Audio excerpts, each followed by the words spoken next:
نحمده ونصلي ونسلم على رسوله الكريم بسم اللہ الرحمن الرحیم۔ بیان کا عنوان ہے کہ آخر کار امام حسین علیہ السلام کربلا کیوں گئے۔ لوگوں کے ذہن میں بار بار یہ سوال اٹھتا ہے کہ امام حسین علیہ السلام کی شہادت کی خبر بچپن سے ہی مشہور تھی۔ امام حسین علیہ السلام حکمت و دانا کے سمندر تھے۔ امام حسین علیہ السلام وقت کی نزاکت کو سمجھتے تھے۔ پھر اس کے بعد بھی امام حسین علیہ السلام آخر کربلا شریف گئے تو کیوں گئے؟ اس کا یہ جواب ہے کہ سب سے پہلے تو امام حسین علیہ السلام نے مصلحت کو ترجیح نہیں دی، عزیمت کو ترجیح دی۔ یعنی امام حسین علیہ السلام نے یہ تو دیکھ لیا کہ میرے نانا جان جو رحمت للعالمین ہے، ان کا مذہب اسلام رحمت للعالمین ہے، ان کے نہج پر خلافت راشدہ قائم تھی۔ اب اس میں بہت بڑا بگاڑ ہونے جا رہا ہے۔ رحمت للعالمین کہ جو ہے دین اسلام کو، ان کے کلمے کو، ان کے نماز کو، تمام کے مفہوم میں ظلم کی بو آنے والی ہے، اور ظلمتیں جو ہے ارکان اسلام کو گھیرنے والی ہے۔ تو امام حسین نے رحمت للعالمین صلی اللہ علیہ وسلم کے رحمت کے پیغام کو بچانے کے لیے مصلحت سے کام نہیں لیا بلکہ عزیمت سے کام لیا، اور نانا جان کے زندگی میں جو انسانیت کا پیغام تھا، اس پیغام کو بچانے کے لیے کربلا کا سفر اختیار کیا۔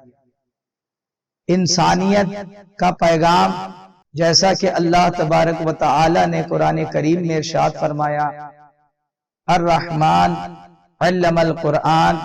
خلق الانسان، کہ رحمان نے اپنے پیارے محبوب کو قرآن سکھایا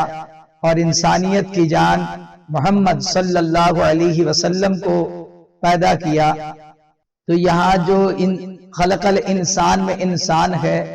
اس سے مفسرین فرماتے ہیں کہ میرے آقا محمد مصطفیٰ صلی اللہ تعالی علیہ وسلم کی ذات مبارکہ، اور یہی انسان جب میرے آقا علیہ السلام ہے تو آپ کی تعلیمات انسانیت کی تعلیمات، اور یہاں سے یہ بات بھی سمجھ میں آ جاتی ہے کہ ہر وہ تعلیم جو انسانیت کے دائرے میں ہے وہ محمد مصطفیٰ کی تعلیم ہے، اور اگر کوئی تعلیم انسانیت کے معیار سے گری ہوئی ہے تو وہ میرے سرکار کی تعلیم نہیں ہو سکتی، کیونکہ آقا علیہ السلام ہی انسان کامل ہے، اور آپ کی تعلیمات ہی انسانیت ہے، اور اسی انسانیت کی تعلیم کو، اس انسانیت کو امام حسین کربلا کی سرزمین پہ بچانے کے لیے نکلے تھے۔ اور جو بہت عظیم پیغام تھا کہ جو مصطفیٰ کے طریقے پہ ہی مصطفیٰ کے پیغام انسانیت کو بچایا جائے، اور تحفظ ناموس رسالت، تحفظ قرآن اور تحفظ ارکان اسلام، یہ ایک اہم جز جس کی حفاظت کے لیے امام حسین جو ہے نکلے۔ کیونکہ اگر حضور کے رحمت للعالمین کے پیغام کو مسخ کر دیا جاتا اور ظلم کی رواداری کی طرف اگر لوگوں کا رجحان ہو جاتا، اور قرآن کے پیغام کو اگر ظلم کے رنگ میں رنگ دیا جاتا، یا ارکان اسلام کو ظلمتوں والا رنگ دے دیا جاتا، تو ہوتا کیا؟ تو لوگ ظلم و بربریت کو روادار سمجھتے اور رحمت للعالمین کے رحمت برے انسانیت کے پیغام کو بھول نہ جاتے۔ تو خصوصاً امام حسین علیہ السلام نے کلمے کی حفاظت، قرآن کی حفاظت، ناموس رسول کی حفاظت اور ارکان اسلام کی حفاظت رحمت کے ساتھ اور انسانیت کی بقا کے ساتھ اپنی جانوں کی، اپنے اہل بیت اطہار کی قربانی سے اسے زندہ رکھا، اور اس میں اور بھی عظیم گہرے راز پوشیدہ ہے، جس کے لیے امام حسین علیہ السلام نے کربلا کا سفر کیا۔ اللہ تبارک و تعالیٰ میں امام حسین علیہ السلام کی عظیم ترین قربانیوں کو یاد کرنے